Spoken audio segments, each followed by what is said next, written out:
Welcome back to my YouTube channel में है, channel को सब्सक्राइब कर सकते हैं। स्कॉलरशिप से जुड़ी अपडेट, महत्वपूर्ण जानकारी। इस जानकारी से पहले आपको एक चीज़ और दिखाते हैं जो कि आपके लिए काफ़ी ज़्यादा इंपॉर्टेंट है। अगर आप उत्तर प्रदेश से स्कॉलरशिप ले रहे हैं, यानी कि अदर स्टेट्स हैं, फिर भी आप यूपी से स्कॉलरशिप भर सकते हैं, यूपी में अगर पढ़ रहे हैं, क्योंकि उसके लिए अलग लिंक आती है।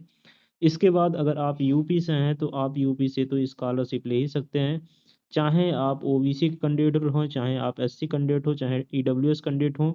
तो सभी के लिए स्कॉलरशिप जो है यूपी गवर्नमेंट दे रही है। अभी योगी आदित्यनाथ ने 31-30 तारीख को जो है इन्होंने ट्रांजेक्शन किया, 33,050 3,350 करोड़ का ट्रांजेक्शन किया। इसमें बहुत से स्टूडेंट को स्कॉलरशिप मिली और काफ़ी स्टूडेंट को स्कॉलरशिप नहीं मिली। जगह जगह स्टूडेंट प्रोटेस्ट कर रहे हैं।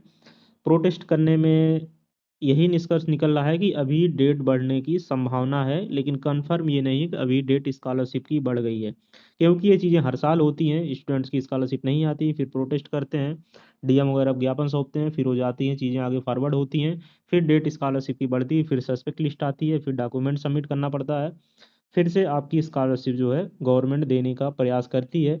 फिर भी बहुत से स्टूडेंट की स्कॉलरशिप देखते हैं नहीं आती है। ये चीज़ें हर साल होती हैं। जैसे पिछले साल की थी कि स्कॉलरशिप थी, इस बार इन्होंने जनवरी में दिया। अब इस बार की स्कॉलरशिप है तो अभी ये भरा रहा है, फिर से सस्पेक्ट जाएगा, फिर से लिस्ट जाएगी कि इनको स्कॉलरशिप नहीं मिली हुई है। क्योंकि आप एक चीज़ जान रहे होंगे, इस बार जो स्कॉलरशिप गवर्नमेंट दी हुई है उसमें इन्होंने क्या किया है कि एक पीडीएफ जारी किया हुआ है। तो उस पीडीएफ में ये चीज़ें हैं कि किसको स्कॉलरशिप मिल गई है। पीडीएफ जो जारी किया है, उस पीडीएफ में ये चीज़ें कंफर्म हो गई हैं कि इनको स्कॉलरशिप इस साल मिल गई है और इन स्टूडेंट को स्कॉलरशिप इस बार नहीं मिली हुई है। इसके पहले हम आपको एक चीज़ इंपॉर्टेंट दिखाते हैं। टाइम्स ऑफ इंडिया ने ये खबर प्रकाशित किया है जो कि CM UP to rule out semester based scholarship system from next year. यानी कि जो मुख्यमंत्री हैं योगी आदित्यनाथ हैं, इन्होंने ये बोल दिया है कि नेक्स्ट ईयर से सेमेस्टर वाइज आपको स्कॉलरशिप मिलेगी, क्योंकि आप सेमेस्टर वाइज फीस सबमिट कर रहे हैं। तो इन्होंने प्रॉपर यहाँ पे चीज़ों को बोला हुआ है, प्रॉपर यहाँ पे चीज़ें मेंशन है। Government will introduce semester based scholarship system from the next year. तो नेक्स्ट ईयर से सेमेस्टर बेस्ड स्कॉलरशिप सिस्टम कर देंगे, enabling student to receiving financial assistance at the time of fees submission. जब आप फीस सबमिट करते हैं उसी time आपकी स्कॉलरशिप, क्योंकि बहुत से कॉलेज हैं जो सेमेस्टर वाइज फीस लेते हैं। तो यहाँ पे इन्होंने प्रॉपर चीज़ें मेंशन की हुई। बाकी ये दो स्टूडेंट को स्कॉलरशिप वहाँ पे उन्होंने बैठा के दिया हुआ, मतलब वो बोले हुए थे वहाँ स्पीच में। यहाँ पे एक बीटेक का स्टूडेंट था, एक बीएससी नर्सिंग एसजीपीजीआई की लड़की थी। तो यहाँ पे इन्होंने ये बताया कि हमने स्कॉलरशिप दे दिया है 3,350 करोड़। अगर आपके अकाउंट में स्कॉलरशिप आई है तो अच्छी बात है, नहीं आई तो फिर भी अच्छी बात है।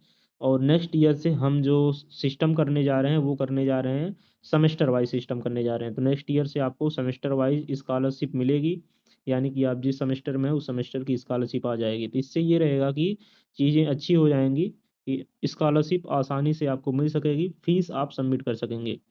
सबसे अच्छी बात यह है कि अगर आप स्कॉलरशिप दे रहे हैं, उनकी फ़ीस रिफ़ंड कर रहे हैं स्कॉलरशिप के तौर पे, तो ऐसा करिए कि उनसे फ़ीस ही ना लो।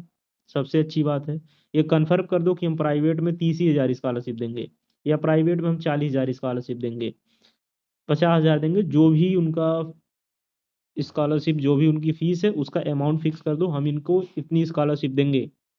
और गवर्नमेंट के बच्चों को जो भी हम स्कॉलरशिप देंगे, आपकी 30,000 फीस लग रही है तो 30,000 फीस आपको नहीं देनी पड़ेगी। हॉस्टल फीस लग रही है, नहीं देनी पड़ेगी, हम आपकी स्कॉलरशिप के माध्यम से आपको रिफंड कर देंगे। तो इससे अच्छा ये है कि उनसे ये अमाउंट ही ना लिया जाए। सबसे अच्छी बात है, क्योंकि कंफर्म नहीं है स्कॉलरशिप आना। स्कॉलरशिप आ भी सकती है, नहीं आ भी सकती है, 50-50% मामला होता है। तो इससे अच्छा गवर्नमेंट को हमारे हिसाब से ये चीज़ें करनी चाहिए कि उनसे फीस ही ना लिया जाए। जो आपका अमाउंट है उस अमाउंट को आप फिर से आप भर दीजिए। जब आप 33,300 3,350 करोड़ जारी करते हैं तो अपना अमाउंट आप ले लीजिए। स्टूडेंट से स्कॉलरशिप फीस ही ना लो, इससे अच्छा। क्योंकि स्कॉलरशिप में बहुत बड़ा चैलेंज हो गया है, स्कॉलरशिप नहीं आ रही। आइए हम कुछ चीज़ें और देखते हैं।